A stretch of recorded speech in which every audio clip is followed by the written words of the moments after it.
ಇದ್ದೀನಿ ನಾನು.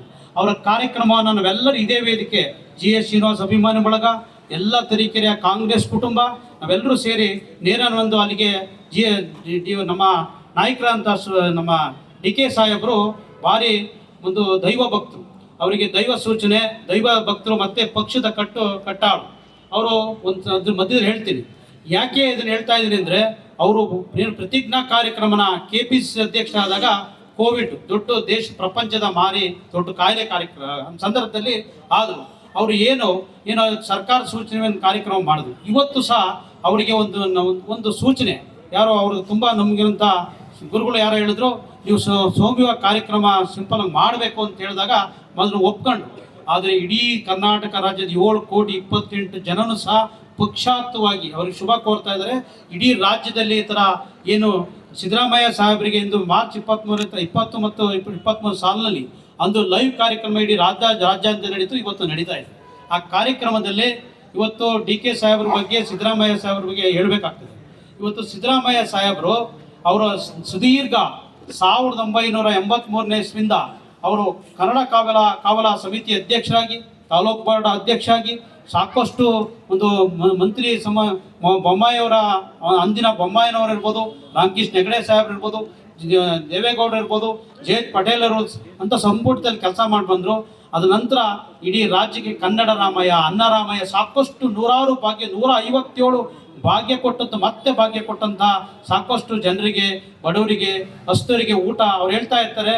ನಾನು ಅದನ್ನು ಅನುಭವಿಸಿದ್ದೀನಿ ಅಂತೇಳಿ ರಾಜ್ಯ ಊಟ ಮಾಡೋದಲ್ಲ ಮಲಗಬಾರ್ದು ಅಂತೇಳಿ ಮಾನ್ಯ ಸಿದ್ದರಾಮಯ್ಯನವರು ಇಡೀ ದೇಶಕ್ಕೆ ಅನ್ನ ಭಾಗ್ಯ ಅಂತ ತಂದುಕೊಟ್ರು. ಅದಕ್ಕೆ ಅನ್ನ ನೀರು ರಸ್ತೆ ನಮ್ಗೆ ಏನು ಮೂಲಭೂತ ಇರಬೇಕು, ಮನುಷ್ಯನಿಗೆ ಅದು ಬೇಕು ಅಂತ ಇಡೀ 4.25 ಕೋಟಿ ಕುಟುಂಬ ಇವತ್ತು ಅನ್ನರಾಮಯ್ಯನ ಒಂದು ಕಾರ್ಯಕ್ರಮವನ್ನು ಮಾಡ್ತಾ ಇದ್ದಾರೆ, ಇವತ್ತು ಬಳಸ್ಕೊಳ್ತಾ ಇದ್ದಾರೆ ಅಂತ ಹೇಳ್ತಾ, ಅದೇ ರೀತಿ ಇವತ್ತು ಅದೆಲ್ಲ ಸಾಕಷ್ಟು ಮಾಡಿದಾಗ ನಮ್ಮ ತರೀಕೆರೆ ಬ್ಲಾಕ್ ಅಧ್ಯಕ್ಷ ಫಾರೂಕ್ ಜಿ ಅವರು ಹೇಳಿದ್ರು. ಅವ್ರು ಯಾವಾಗಲೂ ಫಸ್ಟ್ ಇಷ್ಟೇ ಸಿದ್ದರಾಮಯ್ಯನವರು ಹೇಳ್ತಾ ಇದ್ರು, ಸರ್ ಮೀಡಿಯಾದವರು ನೀವು ಯಾವಾಗ ರಾಜೀನಾಮೆ ಕೊಡ್ತೀವಿ ಸರ್, ಇದೇನು ಸರ್ ಗೊಂದಲ ಅಂತ ಕೇಳಿದಾಗ, ನೋಡ್ರಪ್ಪ ನಾನು ನಮ್ಮ KICC ರಾಹುಲ್ ಗಾಂಧಿಯವರು ಮತ್ತು ಸೋನಿಯಾ ಮೇಡಮ್ನವರು ಯಾವಾಗ ಸೂಚಿಸ್ತಾ ನಾನು ರಾಜೀನಾಮೆ ಕೊಡ್ತೀನಿ, ಗೊಂದಲ ನಾನು ನಿಮಿಷಕ್ಕೆ ತೆರೆ ಎಳಿತಾ ಇದ್ದೆ. ಆದರೆ ನಮ್ಮ ತಾಳ್ಮೆ ವ್ಯಕ್ತಿ ಆಗಲೇ ನಮ್ಮ ಫಾರೂಕ್ ಜಿಯವರು DK ಸಾಹೇಬ್ರ ಬಗ್ಗೆ ಹೇಳಿದ್ರು, ನೋಡೋಕ್ಕೆ ದೈತ್ಯವಾದ ವ್ಯಕ್ತಿ, ಮುಖ ಕೆಂಪಗಿರುತ್ತೆ, ರೋಷವಾಗಿರುತ್ತೆ. ನಾವೆಲ್ಲ ಹತ್ತರಿಂದ ನೋಡಿದ್ವಿ. ಶಾಸಕ GS ಶ್ರೀನಿವಾಸ್ ಜೊತೆ ನೂರಾರು ಬಾರ ಹೋದಾಗ ನೋಡಿದ್ವಿ. ಮನ್ಸು ಏನಯ್ಯ ತರೀಕೆರೆ ಅಂತ ಸಿದ್ದರಾಮಯ್ಯನವರು ಹಾಗೆ ಗುರು ಆಗಿ ಅವರು ಕಠಿಣವಾಗಿ ಮನುಷ್ಯ, ಇವರು ಕಠಿಣ ನೇರ ನಿರ್ಧಾರ ಮಾತಾಡೋಂಥ ನಾಯಕರುಗಳು ಸಿಕ್ಕಿದ್ದಾರೆ. ಇವತ್ತು ಅವರಿಗೆ ಫಾರೂಕ್ ಜಿ ಅವ್ರು ಹೇಳಿದಾಗೆ ಕರೆ ಮಾಡ್ತಾರೆ, KC ವೇಣುಗೋಪಾಲ್ ಸಾಹೇಬರು ಫೋನ್ ಮಾಡ್ತಾರೆ, ಸೀದಾ ಡೆಲ್ಲಿಗೆ ಹೋಗ್ತಾರೆ. ಯಾರೂ ಕಂಡಿರಲ್ಲ. 224 ಜನ 330 ಶಾಸಕರು ಅದ್ರ ಬಗ್ಗೆ ಗೊತ್ತಿರಲಿಲ್ಲ, 224 ಜನ ಶಾಸಕರು ಗೊತ್ತಿಲ್ಲ, ನಾಯಕರು ಗೊತ್ತಿಲ್ಲ. ಕರೆದುಕೊಟ್ಟು ಟೀ ಒಂದು ಚಹಾ ಕುಡಿಯೋ ಸಂದರ್ಭದಲ್ಲಿ ಅವರಿಗೆ ಅದು ದೊಡ್ಡವ್ರ ವಿಚಾರ ನಮ್ಗೆ ಗೊತ್ತಿಲ್ಲ, ಸೂಚನೆ ಅಂತ ಅಂದ್ಕೊಳ್ತಾರೆ. ಫಾರೂಕ್ ಅವರು ಹೇಳಿದಾಗೆ ಪತ್ರಿಕೆಗೋಷ್ಠಿ ಹೊರಗೆ ಬರ್ತಾರೆ, ನಾಳೆ ನಾನು ರಾಜೀನಾಮೆ ಕೊಡ್ತಾ ಇದ್ದೀನಿ ಅಂತ ಹೇಳ್ತಾರೆ. ಇವತ್ತು ಖಂಡಿತವಾಗ್ಲೂ ಭಾರಿ ದೊಡ್ಡ ವಿಚಾರ. ಇವತ್ತು ದೇಶಕ್ಕೆ ಮಾದರಿ ಆದರು. ಅವರು ರಾಜೀನಾಮೆ ಕೊಡೋದು ಆಗಿದ್ದು ಒಂಥರ ಮುಖ್ಯಮಂತ್ರಿ 2 ಬಾರಿ ಕಾಂಗ್ರೆಸ್ ಪಕ್ಷ ಅವರಿಗೆ 8 ವರ್ಷ ಸತತವಾಗಿ ಮುಖ್ಯಮಂತ್ರಿ ಮಾಡಿದೆ, 2 ಸರಿ CLP ಲೀಡರ್ ಮಾಡಿದೆ. ಅವರಿಗೆ ನೇತೃತ್ವ GK ಶಿವಕುಮಾರ್ ಸಾಹೇಬರು ಮತ್ತು ಸಿದ್ದರಾಮಯ್ಯ ಸಾಹೇಬ್ ಮತ್ತು ಎಲ್ಲ ನನ್ನ ನಾಯಕರುಗಳು, ಖರ್ಗೆಜಿ ಎಲ್ಲ ನಾಯಕರು ಸರ್ಕಾರ ತಂದಿದ್ದಾರೆ. ಅವರಿಬ್ಬರು ಒಂದೇ ತಟ್ಟೆಯಲ್ಲಿ ಒಂದೇ ಒಂದು ನಾಣ್ಯತೆ 2 ಮುಖಗಳು ಟೈಪ್ ನಾಯಕತ್ವ ವಹಿಸಿದರೆ ಅವರಿಗೆ ಬಂದ ತಕ್ಷಣ ರಾಜೀನಾಮೆ ಕೊಟ್ಟರು. ಆ ರಾಜೀನಾಮೆ ಕೊಟ್ಟ ನಂತರ ಇವತ್ತು ಜೂನ್ 3ನೇ ತಾರೀಕು ಈ ಕರ್ನಾಟಕ ಕಂಡಂಥ, ಈ ದೇಶ ಕಂಡಂಥ ವಿಚಾರ ಗೊತ್ತಿದೆ, ಶ್ರಮಿಕರ ಬಗ್ಗೆ ಗೊತ್ತಿದೆ. ಇವತ್ತು TVS ಸಾಹೇಬರು ಹೇಳಿದ್ರು, ಅವರು ವೇದಿಕೆಗೆ ನಮ್ಮ ಪೌರ ಕಾರ್ಮಿಕರು, ನಮ್ಮ ನಿಜವಾಗ್ಲೂ ಹೇಳ್ತೀನಿ ದೇವರ ಸಮಾನ ಪೌರ ಕಾರ್ಮಿಕರು, ಅವರನ್ನು ಸಹ ವೇದಿಕೆ ಕರೆದು ಇವತ್ತು ಮಾಡ್ತಾರೆ. ಇನ್ನೊಂದು ವಿಶೇಷವಾಗಿ ನಮ್ಮ ಫಾರೂಕ್ ಜಿಯವರು ಕೇರಳಕ್ಕೆ ಹೋಗಿದ್ದರು, ಚುನಾವಣೆ ಎಲ್ಲ ಆಯಿತು ಯಶಸ್ವಿಯಾಗಿ, ಅವರು ಒಂದು ಸಣ್ಣ ಕಾಣಿಕೆ ಅಂತಿರುತ್ತೆ. ಸಚ್ಚಿದಾನಂದ ಸಾಹೇಬರು KPCC ಅಧ್ಯಕ್ಷರಾಗಿದ್ದರು. ಅವರು ಸಹ ಯಾರು ನಿರ್ಗಮನ ಆಗಿದ್ದರು ಅವರು ವೇದಿಕೆ ಕರೆದು ವಿಶೇಷವಾಗಿ ಪ್ರಮಾಣ ವಚನ ಸ್ವೀಕಾರ ಮಾಡ್ತಾರೆ. ಅದೇ ರೀತಿ ನಮ್ಮ ನಾಯಕ ಏನು ಕಾಂಗ್ರೆಸ್ ಅಂದರೆ DK ಅಂದರೆ ಕಾಂಗ್ರೆಸ್, ನಮ್ಮ ನಾಯಕ ಇವತ್ತು ಹೋಗಿ ಎಲ್ಲ ಮಾಜಿ ಪ್ರಧಾನಮಂತ್ರಿ ಕಟ್ಟಾಳ್ ಅವರು 22 ವರ್ಷಕ್ಕೆ ಅವ್ರು ಸೋಲಿಸಿರ್ತಾರೆ ಯಾರು ದೇವೇಗೌಡರನ್ನ. ಈ ದೇಶ ಕಂಡಂಥ ಮಹಾನಾಯಕ ದೇವೇಗೌಡರು, ನೀರಾವರಿ ಮಂತ್ರಿ, ರೈತರ ಮಗ, ಮಣ್ಣಿನ ಮಗ, ಅವ್ರನ್ನ ಸೋಲಿಸ್ತಾರೆ. ಅವರನ್ನು ಸೋಲಿಸಿ ಮತ್ತೆ ಒಬ್ಬರ ಹೆಣ್ಮಗಳು ನಿಲ್ಲಿಸು ಸೋಲಿಸಿದ್ದು ಇದೆ. ಅಷ್ಟೆಲ್ಲ ಮಾಡಿದ್ರು ಸಹ ಈ ದೇಶದ ಎಲ್ಲ ಯಾರು ನಮ್ಮ ಜೊತೆಯಲ್ಲಿ ಹೊಂದ್ಕೊಂಡಿದ್ದಾರೆ, ಮಾಜಿ ಮುಖ್ಯಮಂತ್ರಿ ಯಡಿಯೂರಪ್ಪನೂ ದೊಡ್ಡ ನಾಯಕ, ಹೋರಾಟದಿಂದ ಬಂದ ನಾಯಕರು. ಕೆಲವರು ಜನ ಸಿದ್ದರಾಮಯ್ಯನವರು, ದೇವೇಗೌಡರು, ಅವ್ರು 3 ಜನದಲ್ಲಿ ಇವರೊಬ್ಬರು ಸಹ ಇದ್ದಾರೆ. ಅವ್ರನ್ನೆಲ್ಲ ಭೇಟಿ ಮಾಡಿ ಅವ್ರ ಆಶೀರ್ವಾದ ಪಡೆದು ಎಲ್ಲರನ್ನೂ ಪಡೆದು ಅವ್ರ ನಂಬಿಕೆವಂತ ದೈವ ಭಕ್ತರು ಗುರುಗಳನ್ನೂ ಪಡೆದು ಇವತ್ತು ಪ್ರಮಾಣ ವಚನ ಸ್ವೀಕಾರ ಮಾಡಿದ್ದಾರೆ. ಖಂಡಿತವಾಗ್ಲೂ ಈ ದೇಶ, ಈ ರಾಜ್ಯ ಖಂಡಿತವಾಗ್ಲೂ ಒಳ್ಳೆಯದಾಗ್ತದೆ. ಮುಂದಿನದಲ್ಲಿ ಇದೇ ರೀತಿ ಹೋಗ್ತಾ ಇದ್ದರೆ ನಾನು ಕಂಡಂಥ ಕನಸು, ನಾನು ರಾಹುಲ್ ಗಾಂಧಿ ಅವರನ್ನು ಅನುಯಾಯಿಗಳಾಗ್ತೀನಿ. ಯಾಕಂದರೆ ಅವತ್ತು ಸಿಂಪಲ್ ಮನುಷ್ಯ, ಇಡೀ ಭಾರತ ದೇಶಕ್ಕೆ ಶ್ರೀಮಂತ ಕುಟುಂಬ. ಇವತ್ತು ಅವರು ಸಿಂಪಲ್ ಒಂದು ಟೀ ಶರ್ಟು ಇದ್ರಾಗಿರ್ತಾರೆ, ಸಿಂಪಲ್ ಮನುಷ್ಯ. ಇವತ್ತು ಸಾವಿರಾರು ಕಿಲೋಮೀಟ್ರನ್ನ ಭಾರತ್ ಜೋಡೋ ಕಾರ್ಯಕ್ರಮನ ಪಾದಯಾತ್ರೆ ಮಾಡಿದ್ದಾರೆ. ಅವರಿಗೆ ಇವತ್ತು ನೋಡಿ, ಒಂದು ವರ್ಕ್ಶಾಪ್ಗೆ ಹೋಗ್ತಾರೆ, ಒಂದು ಕುಲಿಯೋ ಮಾಡೋ ಜಾಗಕ್ಕೆ ಹೋಗ್ತಾರೆ, ಈಡ್ಲಿಕ್ಕೆ ಮೀನುಗಾರತಕ್ಕೆ ಹೋಗ್ತಾರೆ, ಅವ್ರೆಲ್ಲದಕ್ಕೂ ಹೋಗ್ತಾರೆ. ಪ್ರಧಾನಮಂತ್ರಿ ಮುಂದೆ ಆಗಲೇಬೇಕು. ಹಾಗಾಗಿ ಫಸ್ಟ್ ಚುನಾವಣೆ 2028ಕ್ಕೆ ಬರ್ತದೆ. ಇದೇ ರೀತಿ ಇಬ್ಬರ ನಾಯಕತ್ವ ಮತ್ತು ಹಿಂದೆ ಎಲ್ಲ ನಮ್ಮ ಸಾಮೂಹಿಕ ನಾಯಕತ್ವದಲ್ಲಿ ಮುಂದೆ ಸರ್ಕಾರ, ಕಾಂಗ್ರೆಸ್ ಸರ್ಕಾರ ಕರ್ನಾಟಕದಲ್ಲಿ ಬರ್ತದೆ. ಅದೇ ರೀತಿ ನನ್ನ 29ನೇ ಸಾಲಿಗೆ ನನ್ನ ನಾಯಕ, ನಮ್ಮೆಲ್ಲರ ನಾಯಕ, ದೇಶ ಕಂಡಂಥ ನಾಯಕ, ಇವತ್ತು ಭಾರತ ದೇಶದ ವಿರೋಧ ಪಕ್ಷ ನಾಯಕರಾದಂಥ ರಾಹುಲ್ ಗಾಂಧಿಯವರನ್ನು ಪ್ರಧಾನಮಂತ್ರಿ ನಾವೆಲ್ಲ ನೋಡಬೇಕು ಅಂತೇಳಿ, ಹಾಗಾಗಿ ನಾವು ಒಟ್ಟಾಗಿರಬೇಕು. ತರೀಕೆರೆ ಶಾಸಕ GS ಶ್ರೀನಿವಾಸ್ ಮತ್ತೆ MLA ಆಗಬೇಕು, ಮತ್ತೆ ನಮ್ಮ ಕರ್ನಾಟಕ ಸರ್ಕಾರ ಬರಬೇಕು, ದೇಶದಲ್ಲಿ ನಮ್ಮ ರಾಹುಲ್ ಗಾಂಧಿ ಪ್ರಧಾನಮಂತ್ರಿ ಆಗಬೇಕು ಅಂತ ಹೇಳ್ತಾ ಹೆಚ್ಚಿಗೆ ಮಾತಾಡಿ ಅಂತ ದಯವಿಟ್ಟು ಅನಂತ ಭಾವಿಸ್ಬೇಡಿ. ಹಾಗಾಗಿ ಈ ಕಾರ್ಯಕ್ರಮಕ್ಕೆ ನಾವೆಲ್ಲ ಆಯೋಜನೆ ಮಾಡಿದ್ದೇವೆ. GS ಶ್ರೀನಿವಾಸ್ ಬಳಗ ಮತ್ತೆಲ್ಲ ನನ್ನ ಕಾಂಗ್ರೆಸ್ ಕುಟುಂಬ ಆಯೋಜನೆ ಮಾಡಿದೆ. ಇವೆಲ್ಲ ಬಂದಿರೋ ವಿಶೇಷ ಅಂತ ಎಲ್ಲ ಘಟಕದವರು ಬಂದಿರಾ, ಸದಸ್ಯರು ಬಂದಿರಾ. ಈ ಒಂದು ಕಾಂಗ್ರೆಸ್ ಕುಟುಂಬದ ವತಿಯಿಂದ ನಿಮ್ಮೆಲ್ಲರಿಗೂ ವಂದಿಸ್ತಾ, ಅದೇ ರೀತಿ ನನ್ನ ಸೋದರ ಸೇವಾದಳದ ಅಧ್ಯಕ್ಷ ಜಗದೀಶ್ ಇರ್ಬೋದು, ರವಿಕುಮಾರ್ ಇರ್ಬೋದು, ಶಿವಕುಮಾರ್ ಇರ್ಬೋದು, ಎಲ್ಲರೂ ಆನಂದ್ ಇರ್ಬೋದು, ಹೈಕಮಾಂಡ್ ಏನು ಹೇಳುತ್ತೆ ಅದಕ್ಕೆ ನಾನು ಬದ್ಧ ಅಂತ ಹೇಳಿ ನೋಡಿ. ಎಷ್ಟು ಸುಸೂತ್ರವಾಗಿ ಮೊನ್ನೆ ಕೇರಳದ ಚುನಾವಣೆ ಆದ ನಂತರ ಸಿದ್ದರಾಮಯ್ಯ ಸಾಹೇಬ್ರನ್ನ ಡೆಲ್ಲಿಗೆ ಬರ್ಲಿಕ್ಕೆ ಹೇಳ್ತಾರೆ. ರಾಹುಲ್ ಗಾಂಧಿಯವರು, ಮಲ್ಲಿಕಾರ್ಜುನ ಖರ್ಗೆಯವರು, ಮತ್ತು ಸುರ್ಜಿವಾಲಾರವರು, ಮತ್ತು ವೇಣುಗೋಪಾಲ್ರವರು, ಸೋನಿಯಾ ಮೇಡಮ್ರವರು ಮನೆಯಲ್ಲಿರ್ತಾರೆ. ಹೋಗಿ ಅವ್ರ ಹತ್ರ ಮಾತಾಡ್ಕೊಂಡು ಬರ್ತಾರೆ ರಾಹುಲ್ ಗಾಂಧಿಯವರು. ತಾವು ರಾಜೀನಾಮೆ ಕೊಡಿ ಅಂತ ಹೇಳಿದ ತಕ್ಷಣ ಒಂದು ಮಾತನ್ನು ಆಡದಲ್ಲೇ ಕೂಡ ಸಿದ್ದರಾಮಯ್ಯವರು ನಾನು ರಾಜೀನಾಮೆ ಕೊಡ್ತೀನಿ ಅಂತ ಹೇಳ್ಬಿಟ್ಟು ಮಾತನ್ನು ಕೊಟ್ಟು ಹೊರಗಡೆ ಬಂದು ಪ್ರೆಸ್ನವ್ರಿಗೆ ಹೇಳ್ತಾರೆ ನಾನು ಅಂತ ಹೇಳ್ಬಿಟ್ಟು. ಈಗಿನ ಕಾಲದಲ್ಲಿ ಪುರಸಭಾ ಅಧ್ಯಕ್ಷ ಸ್ಥಾನವನ್ನು ಕೊಟ್ಟರೆ ರಾಜೀನಾಮೆ ಕೊಡಲ್ಲ ಹೇಳಿದ ಟೈಮಿಗೆ. ಅಂಥ ದೊಡ್ಡ ಸ್ಥಾನ, ಮುಖ್ಯಮಂತ್ರಿ ಸ್ಥಾನವನ್ನು ಇಡೀ ರಾಜ್ಯದ ಜನ ನೋಡ್ತಿದ್ರು. ಭಾಳ ಗೊಂದಲ ಆಗುತ್ತೆ, ಗುಂಪುಗಾರಿಕೆ ಆಗುತ್ತೆ ಅಂತೇಳಿ. ಆದರೆ ಸಿದ್ದರಾಮಯ್ಯನವರು ಭಾಳ ಮುಂದಾಲೋಚನೆ ಮಾಡಿ ಅವರು ಇಡೀ ರಾಜ್ಯಕ್ಕಲ್ಲ, ಇಡೀ ದೇಶಕ್ಕೆ ಒಂದು ಹೆಸರಾದರು ಈಗ ಸಿದ್ದರಾಮಯ್ಯ ಸಾಹೇಬರು. ಇವತ್ತು ನಮ್ಮ ಶಿವಸೇನೆಯ ಮುಖ್ಯಸ್ಥರು ಒಂದು ಸ್ಟೇಟ್ಮೆಂಟ್ ಕೊಡ್ತಾರೆ ಮೊನ್ನೆ. ನಾನು ಸಿದ್ದರಾಮಯ್ಯನವ್ರ ಬಗ್ಗೆ ಭಾಳ ಅಭಿಮಾನ ಇತ್ತು, ಆದರೆ ಮುಖ್ಯಮಂತ್ರಿ ಸ್ಥಾನ ತ್ಯಜಿಸಿದ ಮೇಲೆ ಇನ್ನೂ ಅಭಿಮಾನ ಜಾಸ್ತಿ ಆಯಿತು ಅಂತ ಹೇಳ್ಬಿಟ್ಟು ಹೇಳ್ತಾರೆ. ಯಾರು? ಶಿವಸೇನೆಯ ಮುಖ್ಯಸ್ಥರು. ಇಂಥ ಒಂದು ದೊಡ್ಡ ಸ್ಥಾನವನ್ನು ಇವತ್ತು ಕೊಟ್ಟಿದ್ದಾರೆ. ಆದರೆ DK ಶಿವಕುಮಾರ್ ಸಾಹೇಬರು ತಾಳ್ಮೆ ಇದೆಯಲ್ಲ, ಅದನ್ನು ಮೆಚ್ಚಲೇಬೇಕು. ಭಾರಿ ತಾಳ್ಮೆ ಮನುಷ್ಯ. ನೋಡಕ್ಕೆ ಮಾತ್ರ ಒಂಥರ ರಫ್ ಥರ ಕಾಣ್ತಾರೆ DK ಶಿವಕುಮಾರ್ ಸಾಹೇಬರು, ಆದರೆ ಹತ್ರ ಹೋದರೆ ಭಾಳ ಸ್ಮೂತ್ ಮನುಷ್ಯ. ಆದರೆ ಅವೆಲ್ಲ ಹತ್ರ ಹೋದವ್ರಿಗೆ ಗೊತ್ತಾಗುತ್ತೆ. ನೋಡಕ್ಕೆ ಮಾತ್ರ ಏನಪ್ಪ ಭಾಳ ಸ್ಟ್ರಾಂಗ್ ಇದ್ದರೆ ಅಂದ್ಬಿಡ್ತಾರೆ. ಸನ್ಮಾನ್ಯ DK ಶಿವಕುಮಾರ್ ಅಂತ ಹೇಳ್ಬಿಟ್ಟು ಭಾಳ ಹೆಮ್ಮೆಯಿಂದ ಹೇಳಬೇಕಾಗತ್ತೆ. ನೋಡಿ, 27ನೇ ವರ್ಷಕ್ಕೆ ಆ ಮನುಷ್ಯ MLA ಆಗ್ತಾರೆ.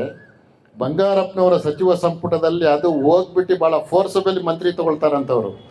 ಅವಾಗ ಬಂದಿಖಾನೆ ಮಂತ್ರಿ ಕೊಡ್ತಾರಂತ ಬಂಗಾರಪ್ಪನವರು. ನನಗೆ ಬಂದಿಖಾನೆ ಬೇಡ ಅಂತಂದರೆ, ಶಿವಕುಮಾರ ನೀನು ಬಂದಿಖಾನೆ ಮಂತ್ರಿ ಆಗೋ, ನೆಕ್ಸ್ಟ್ ಮುಖ್ಯಮಂತ್ರಿ ಆಗ್ತೀಯಾ?